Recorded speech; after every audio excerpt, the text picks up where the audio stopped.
This is a Saturday Morning TVLog from Big D's Entertainment Rankings and Reviews. Welcome to another Saturday Morning TVLog, and this time around it's Galaxy High School, brought to us by TMS Entertainment. Greetings, my fellow YouTubers. I'm Noel, the Big D to you. This is Big D's Entertainment Rankings and Reviews. Don't mind the little get-up I'm wearing. I just found these yesterday. Well, so this week's Saturday Morning TV Log is probably one of the most forgotten and most underrated tunes of the 80s, Galaxy High School, a sci-fi animated series that originally premiered on CBS in September of 1986. The show was created by Chris Columbus. Yes, you heard me correctly, as the Chris Columbus who recently wrote the stories for Gremlins and the Goonies. And then the following year, he would go on to direct Adventures in Babysitting, and he'd also go on to direct the Home Alone movies, the first two, of course, as well as Mrs. Doubtfire, Bicentennial Man, and the first two Harry Potter films, and Pixels. Now then, the show starts out with two Earth teenagers who are accepted into the intergalactic high school of Galaxy High on the fictional asteroid Flutor. The teenage boy, Doyle Cleverlobe, and that's spelled the other way, D-O-Y-L-E, not with an A-L like mine. Yeah, so now you know how my name is spelled.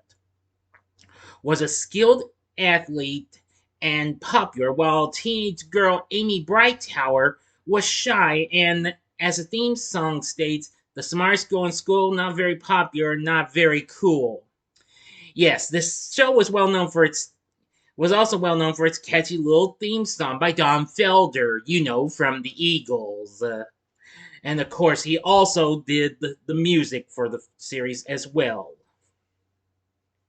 But once in space, their roles are somewhat reversed. The alien teachers seem to accept the not so popular Amy, while Doyle tends to rub the aliens the wrong way. Although he finds himself an outcast and has difficulties adjusting, Amy doesn't abandon him and suggests he can make friends and bring glory to Galaxy High through his excellent sporting abilities, which he does by winning a championship in psych hockey, which Galaxy High had always lost in the past. The show drops many hints of a budding romance between Joel and Amy, but it was never given time to grow as the show was not renewed for a second season, which I'll get to that in a little bit. Now, and the aliens on the show include Gilda Gossip, the girl with a big mouth, or rather, mouths, Bowie Bubblehead, an absent-minded girl with a bubble for a head, Milo the Venus, the six-armed class president. He looks human, but he's got 6 arms. Beef, a chicken-like alien, and the Bonk Bunch, who bully Doyle, and just about every student at Galaxy High, and the Creep, a small alien resembling something between a fat cherub and a yellow marshmallow who has a huge crush on Amy, which often revealed itself as he serenaded like a Las Vegas lounge singer. The teachers are even more unusual than the students, like Miss Biddy McBrain, who has a light bulb attached to her head. She's also the principal. And Coach Frogface, who eats flies, and Professor Eisenstein, that's I-C-E in Stein, has to keep his classroom cold to keep him from melting. Anyway, each week, the gang at Galaxy High, along with Doyle and Amy, bring us outrageously fun-filled craziness and what have you. Now, at first, I seem to have rarely remember this show. Now, it came on in 1986, but unfortunately, it was on the same time ABC was showing The Real Ghostbusters. Henceforth, I never did get to watch it at first. However, soon I later got to catch it, even though it was airing the same time as the Bugs Bunny and Tweety show did halfway through. But however, it got preempted numerous times. But later on, CBS did get to rerun it in the winter of 1988 to make up for that. And that's probably when I got to catch the show. And after that, the show had never been seen again until the 90s when the Sci-Fi Channel re-aired the series.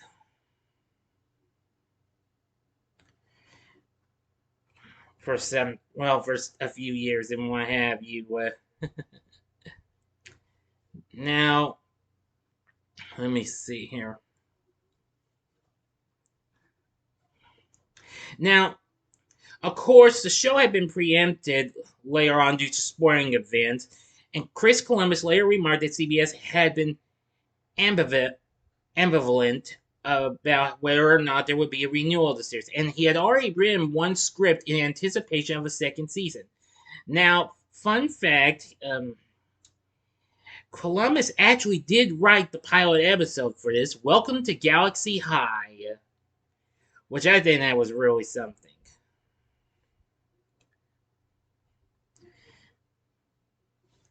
Anyway, well, and was unproduced and what have you. This came out when creative director Sid Iwanter came up with the concept and hired John Kricfalusi, who would later go on to create Spunko's Ren Stimpy and the Red Big Friends. To draw a one-sheet pitch featuring the main characters for a proposed high school 2525, which that's what it was originally to be called, and was sort of compared to Hanna-Barbera's Partridge Family 2200 AD. Apologies, which debuted back in '74, which I have yet to talk about that show, and featured Keith and Lloyd Partridge going to a futuristic space high school called Galaxy High. Now let's see. When Michael Chase Walker became director of children's programming for CBS, he bought the show, changed the name to Galaxy High School, and convinced up-and-coming screenwriter Chris Columbus to develop the show under his name. Because Walker was trying to develop a Saturday morning schedule that resembled an old-fashioned Saturday movie matinee, which also included, well, ranging from horror, which was for Teen Wolf, sci-fi, which was the show itself, Galaxy High School, the comedy series for Comedy Pee-wee's Playhouse, rest in peace, Paul Reubens. I know I failed to do a little special vid on him, but I'll make up for that, though. And Western in Wildfire. Now, there was an alternate theme song that exists showing clips from various episodes and was changed to an instrumental one. The show features transportation tubes, which people can enter and be whisked away around the school. They are reminiscent of old-style pneumatic tubes. But in the show, they are known as whooshers. Now, even after the show had ended in '96, Walker optioned the rights with John H. Williams of Vanguard Films and re-teamed with Columbus to develop a big screen version of this. But after various development deals with DreamWorks and Paramount, the movie plans remain in limbo. Now, after watching the show, I think it would be pretty fun to do that and what have you. So,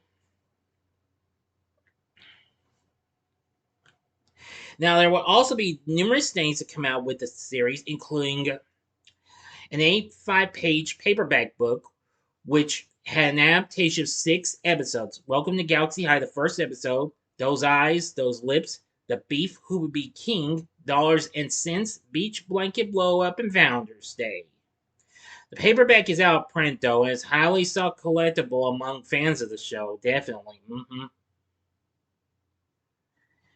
Anywho, yeah.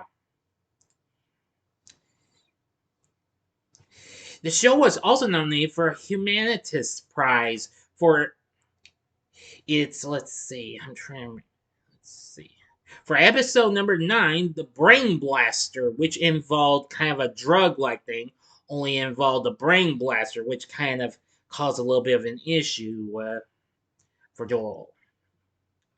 The show had also been released on video cassette from Family Home Entertainment. 4 episodes were re-edited, though, into a compilation video titled Galaxy High, released in '89. The show had been released on DVD by Mia Blasters for their anime works in print. All 13 episodes are available uncut as they were originally aired across 2 volumes. But then there was also the complete series set. Also, if you can't find the complete series set, no problem. The full series is actually available to stream on YouTube, which that's where I watched it since earlier this week before I decided, so that way I could be prepared for this Saturday Morning TVLog. After watching, I realized I did remember seeing some of this show as a kid. I mean, this show is absolutely crazy. I wish it could have kept going. It would have been fun, and it would be. And again, like I've said, it would have been fun to create a movie. If it ever happens, I hope for the best. But let's not get too far ahead of ourselves yet.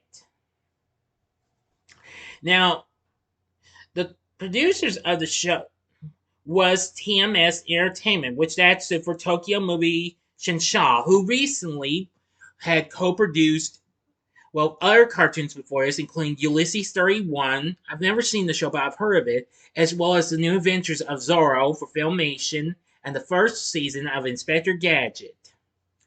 And before this, they had recently worked on the sole season for Disney's The Wuzzles, which that happened to have been canceled by CBS, but they sent it to ABC for reruns.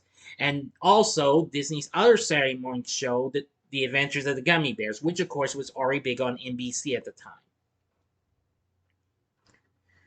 So, and of course, this would be their second actual produced series for network television. The other was The Mighty Orbots, which aired on ABC, which I've only seen one episode there. I definitely need to watch more of that, though. But anyway, yeah. This aired in Japan as well. Also, let me see here. Now, TMS produced the show as an attempt to create a similar series to their hit Japanese anime show, Urusei Yatsura, released in 1981 based on the 1978 manga for the American market. And however, it focused on an alien girl attending a human high school. The school's scenario in Galaxy High is reversed to be based on humans attending a high school for aliens.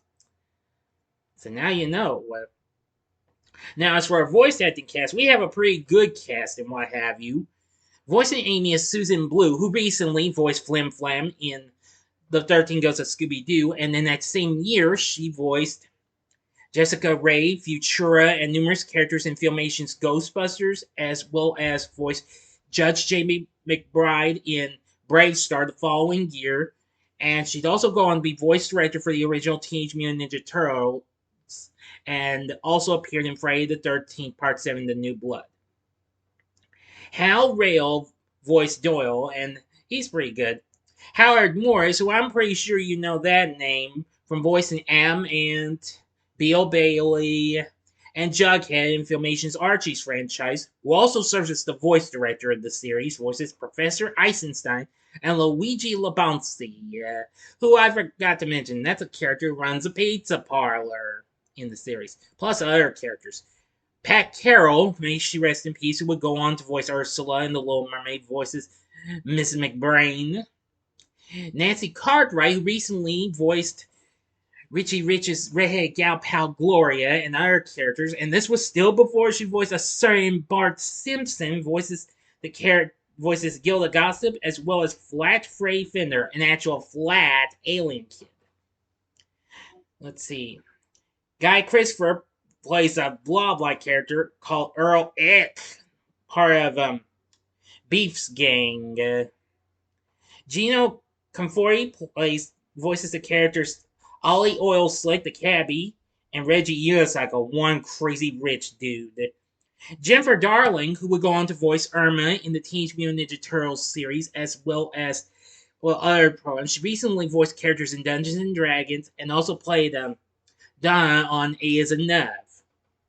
She voices Bowie Bubblehead, Merle Blastermeyer, and Wendy Garbo. Yes, another character I'm familiar with. Pat Fraley, who also went on to do voice acting in Ghostbusters, who voiced Jake Kong Jr. and Sr., as well as the Ghost Buggy and other characters, and also voiced Brave Star and Krang on the Ninja Turtles.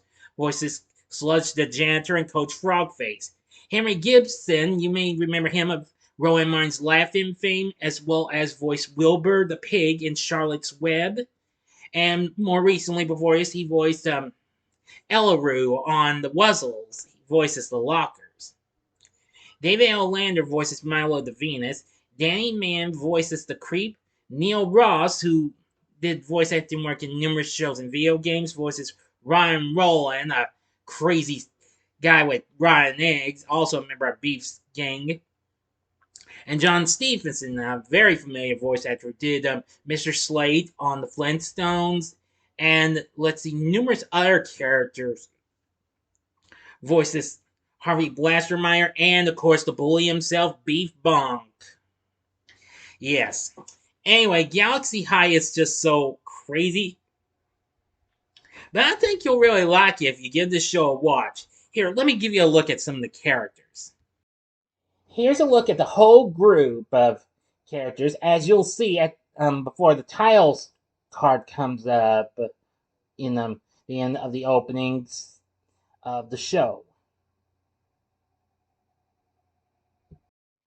So anyway, Galaxy High School, I think is probably one of the most forgotten tunes of the 80s after watching it. But I'd say I would recommend this. If you want to see something really funny in outer space, then Galaxy High School would be the show for you. Definitely. So anyway, that's going to do it for this Saturday Morning TVLog. What did you think of Galaxy High School? Let me know in the comment section below. If you like this video, click the like button, subscribe, and be a part of the Big D Nation. And we'll have another video coming up for you soon. So I hope you enjoyed this, and if you did, check out these previous Saturday Morning TVLogs. I'll give you these other fun-filled shows that involve teens. In the upper left-hand corner is a Saturday Morning TVLog I did on Teen Wolf, which premiered the same year this did. In the upper right-hand corner is my review of another kind of fun-filled show with, well, animated teens, but in monster form, and that's Rick Moranis in Gravedale High, which came out in 1990. Or if you'd like maybe just some normal teens, go to the bottom left-hand corner and see my TV log of Beverly Hills Teens, which debuted the following year after this did in 1987. And the bottom right-hand corner is the button you can click to subscribe. If you like rankings and reviews on movies, TV, music, video games, etc., as well as the Saturday Morning TV log, then I'm your guy. Thanks for watching, and next week's Saturday Morning TV log is The Buford Files and the Galloping Ghost. So until next time, I'm the Big D saying, see ya.